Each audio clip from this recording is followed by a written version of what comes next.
Well, he was washed up last year as a quarterback. I mean, that's a crucial piece of this. He was terrible. I don't know if I'd go that far, but I get what he's saying, and that's why I decided to make today's episode. Russell Wilson or Aaron Rodgers?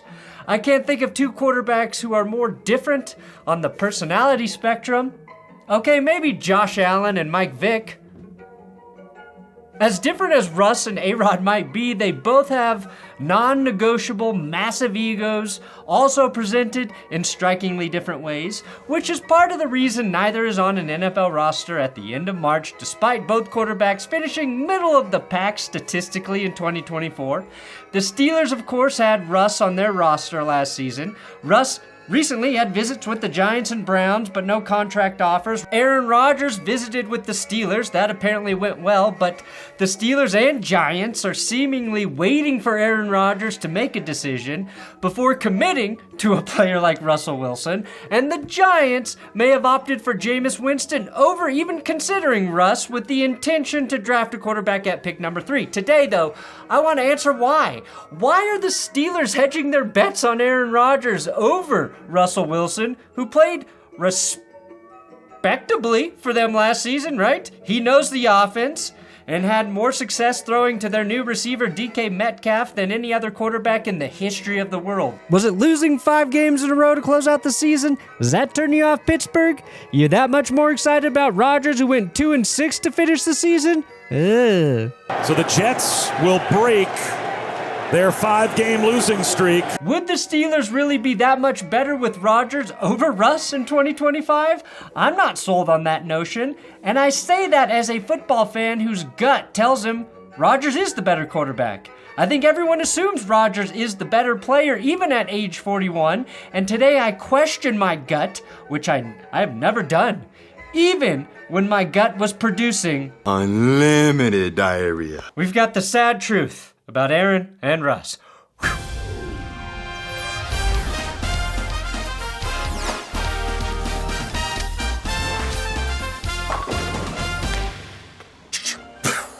We're at 717,000 subs. We gotta pick up the pace if we want to get to 725 by the draft. We also gotta pick up the pace at Underdog. Use my code That'sGood if you're gonna play daily fantasy or in pick'em games. I said if we get to 6,000 Underdog signups, Will Keys and Johnny Barks, who help write and edit the episodes you see here, each get a $6,000 bonus, because at 6,000 signups, I get a big bonus. And we are 434 signups away from making that happen. If you've signed up and you haven't made your first play on Underdog, please do so. That's how those signups count. Underdog will also match your first deposit up to $1,000 in bonus plays. So, Underdog, sign up with my code That'sGood if you like daily fantasy or pick'em games where you guess player stat totals. Russell Wilson has been tweeting shit like, "Thankful for breath and life this AM," which is exactly the shit you think about when you're unemployed. The only people who truly appreciate being alive are the ones with too much time on their hands, or those courageous humans who have stared death in the face and won. Aaron Rodgers, with too much damn time on his hands, let Netflix produce a 3-part documentary on him while he was injured. Cannot fucking believe this is my life now. Where he took massive amounts of ayahuasca in the name of killing his ego and somehow became the only living example where psychedelics actually fueled his ego. Look, Rodgers used to command the loyalty of his teammates by delivering every Sunday on the field. There have always been questions about what kind of leader and teammate Russell Wilson really is, but now both quarterbacks tend to pose more questions as players and locker room guys. Both Aaron Rodgers and Russell Wilson were unfairly ridiculed by the NFL media world for very different reasons, obviously, but ridiculed nonetheless for shit that really had nothing to do with them playing football. Unlimited. Both were traded by the franchises they won a Super Bowl with, and both were deemed disasters and ditched after 2 seasons by the teams that acquired them. And now that the media has torn them down, we are ready to watch as they're built back up again. The show that slammed Russ the hardest got his attention a few weeks ago with this highlight reel. The telling thing from that highlight reel is Russ has one highlight post his Seahawks career. And you might only find one for Aaron Rodgers post Packers as well. This was Kyle Brandt when Russ was struggling and being mildly annoying. I think Russell Wilson is one of the least authentic personalities we have in this league. I think Russell Wilson is a poser. This is Kyle now with Aaron Rodgers, who is currently struggling and being mildly annoying. I think he really gets satisfaction and entertainment of taking his time choosing. I think he enjoys making the media wait. I think he enjoys that no one has contact with him, that there is no go-to Rodgers source. I think he gets off on it. I don't watch porn. Mike Florio on Pro Football Talk. Steelers fans should embrace Aaron Rodgers. Why? Why the fuck should they? Because he's the best option, or because he's the only veteran option left with a little bit of mystery and intrigue? At the very least, Russell Wilson, going back for another year with the Steelers with the familiar weapon in DK Metcalf, is an equal option. But I think we get caught up in there being something sexy about a mystery, about some untapped or unknown potential that could be left. Rodgers brings that to Pittsburgh. Russ was exactly who we thought he'd be in 2024, and Aaron Rodgers was worse than we thought he'd be. When you look at the raw numbers, you would assume both Rodgers and Wilson were effective quarterbacks. Rodgers had 28 touchdowns to 11 picks, which on the surface is one of the greatest seasons a Jets QB has had, ever. But as Bill Simmons referenced, Rodgers was horrible when he was under pressure. Well, he was washed up last year as a quarterback. I mean, that's a crucial piece of this. He was terrible. He was good if he had protection. When he didn't have protection, he was one of the worst quarterbacks in the league. Wilson played in 11 games for the Steelers and finished with 16 touchdowns and 5 picks. Seems like that would be plenty good enough on a team with an excellent defense and solid enough run game. I mean, Russ had 16 touchdowns and 11 picks in 2022 in a full season for the Denver Broncos. Hell, Russ had a passer rating of 98 with 28 touchdowns and 8 picks in 2023 for the Broncos, which is the same number of TDs Rodgers tossed for the Jets and 3 fewer picks. Numbers do lie in the NFL, though, and both stat lines don't indicate how limited both quarterbacks were last season. Aaron Rodgers started all 17 games, and the Jets finished the year with a 5-12 record. Rodgers was never truly 100% in terms of health, and the last time Rodgers looked like Rodgers was in 2021. That's 3 seasons in a row with injury issues and expectations not being met. Russ also missed 6 games to start the season with a strained calf. Russ dealt with various injuries in Denver, but like Rodgers in 2024, played through them because they were, quote, minor. The point, banking on either one of these quarterbacks to be fully healthy in 2025 is a fool's bet, which is why Aaron Rodgers to the Steelers most likely will be announced on April Fool's Day. Russ was 6-5 with the Steelers, which was capped with an embarrassing ass-kicking at the hands of the Ravens in the playoffs. Russ actually played fairly well in that game. The Steelers as a team, though, shit the bed. Not so much Russ. Russ shit the bed in other games. Russ will take more sacks than Aaron Rodgers, roughly 1 per game.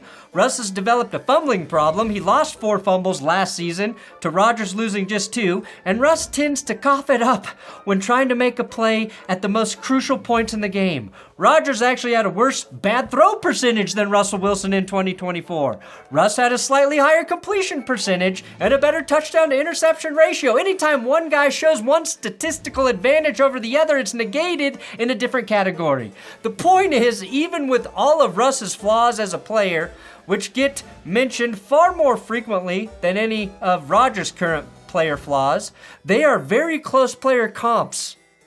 I think there's this idea that Aaron Rodgers can come in and win you more games as a passer or when the game is on the line. Is that true?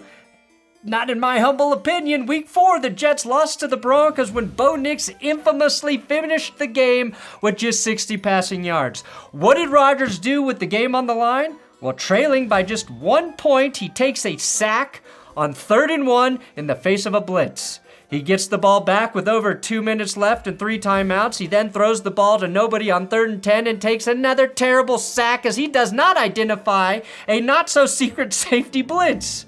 The Jets got a third chance to close out that game after the Broncos missed a field goal. So to Rodgers' credit, on his third try, he did get the team in range to win, but this throw on 3rd and 6 under pressure, that's a throw Rodgers nails in his prime. But one he's not going to make with any regularity now, and if he makes that, maybe they make the field goal. That loss is one where you say it's not entirely on Rodgers. Ultimately, he gave the team a chance, even if he was given a third opportunity to do so. In a head-to-head matchup, the Steelers stomped the Jets. Rodgers was severely let down by his team in that one, but again, Russ got the job done. Late in the season, Rodgers threw for $112 and 2 picks against the Bills. Like Russ, Aaron struggled against better teams. Earlier in the season against the Bills, Rodgers lost the game with a shitty throw to Mike Williams that got picked. Not only did Rodgers essentially blame Mike for that one, the Jets traded Williams to the Steelers. I think the pinnacle of the Russ and Rodgers conversation can be summed up with Bryce Young. Yeah, I said Bryce Young, and it goes back to that mystery element. Bryce Young was benched after an atrocious start to the 2024 NFL season. When he returned, he showed improvement. He started to do some of the things we watched him do on the field at Alabama. Everyone and their mother is optimistic about Bryce Young heading into year 2 with Dave Canales. We know the Panthers were a terrible team on multiple levels in 2024, but Young finished with 15 TDs. Russell Wilson had 16. Bryce Young tossed 6 more interceptions than Russ. Russ was better than Bryce in every single key metric except for sacks taken. Bryce had just 29 on 45 more passing attempts. But since none of us know how good Bryce Young truly can be as an NFL quarterback, we are bullish on him in 2025. He can get better with a better roster around him. We know Russell Wilson is not getting better. We know Aaron Rodgers is not getting better. But the consensus is that Aaron Rodgers in a new situation can be better. Russ going back to the Steelers has a 0 chance in our collective football minds that he will play better football. Russ will be 37 in November. Rodgers will turn 42 in December.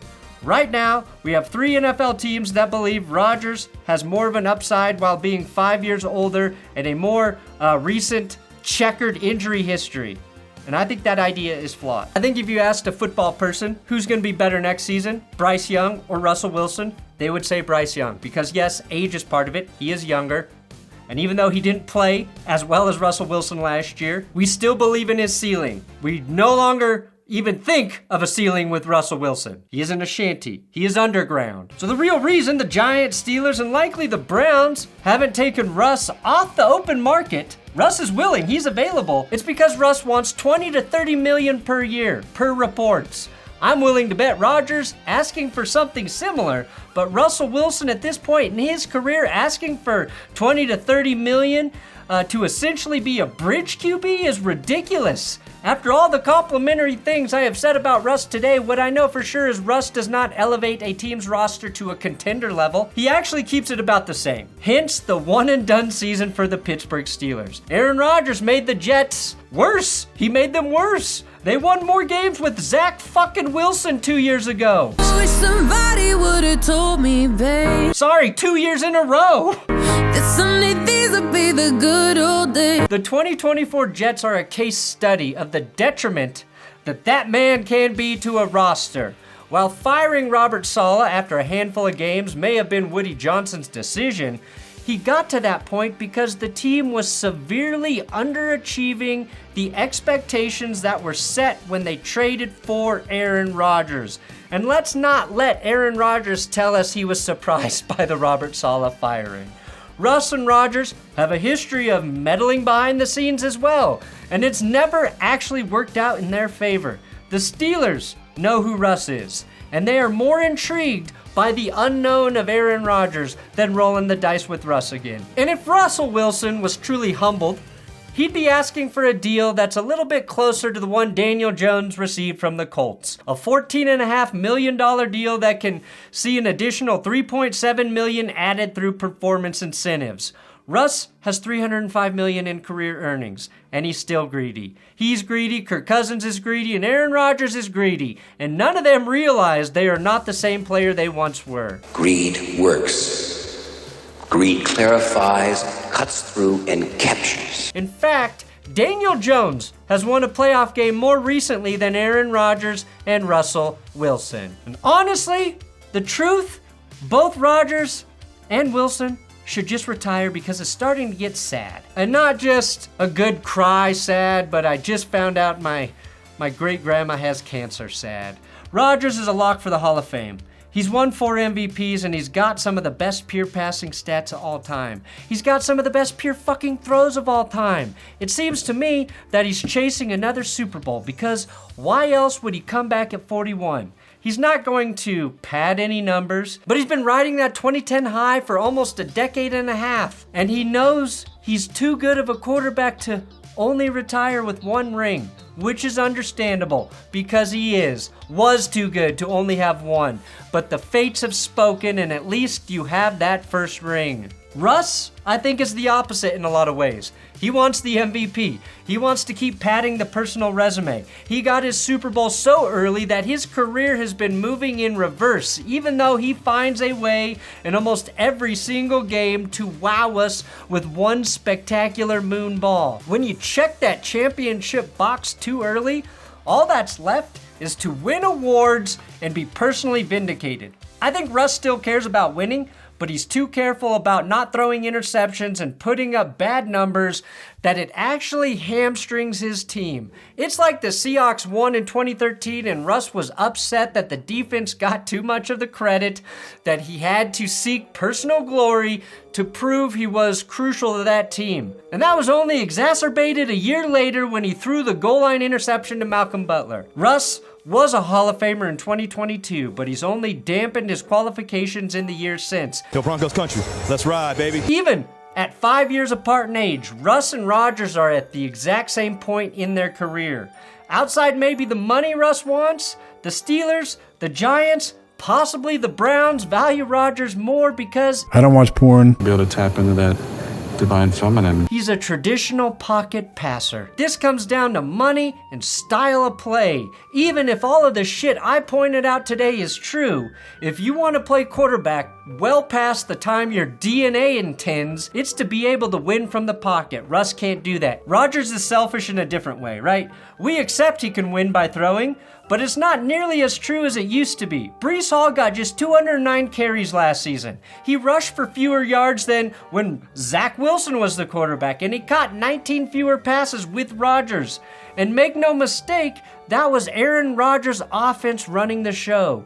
Both Rodgers and Wilson had incredible legacies before they changed teams, and they've since wagered them and lost a little bit of their respective legends. Sandlot told us, "Heroes get remembered, but legends never die." Well, they forgot to add legends who never retire turn into Favres. If Rodgers had just called it quits after the Achilles injury in 2023, he would have been remembered as the Packers great whose final act was tragically cut short. I think I saw my dad cry. Russ was too young to retire back in 2022, but if he hadn't forced his way out of Seattle, where Geno Smith came in and looked like an upgrade, we would remember him differently. It's now too late to undo what we've seen of him in the past 3 years, but the further we get away from his career with the Seahawks, we lose sight of what a dynamic quarterback he was in his prime. He's lost what made him special as an athlete and an improviser, and now he's a one-trick pony who throws a nice deep ball and will ultimately fizzle out in the wild card round if he's lucky. No matter how much success you have in this league, the ending is always not ideal. And I think the Steelers, maybe the Giants, are banking on the fact that Rodgers is that exact same quarterback with the caveat he might get lucky in the wild card round and get you a win. Not every QB is supposed to play in their 40s, but Tom Brady warped everyone's perception of what we thought was possible out of an aging athlete, and now the greats are trying to emulate what Tom did in Tampa Bay until he was 45. He's an anomaly. Great QBs need to learn to retire when they're no longer effective in order to keep their dignity intact. And unfortunately, not everyone gets to ride off into the sunset like John Elway or Peyton Manning. And God knows the Broncos tried to do that for Russell Wilson. Thanks for watching That's Good Sports. Please subscribe here on YouTube. We've got a NFL Draft running backs episode coming up later this week, another draft episode, so keep coming back. And don't forget to subscribe and sign up at Underdog with my code That's Good.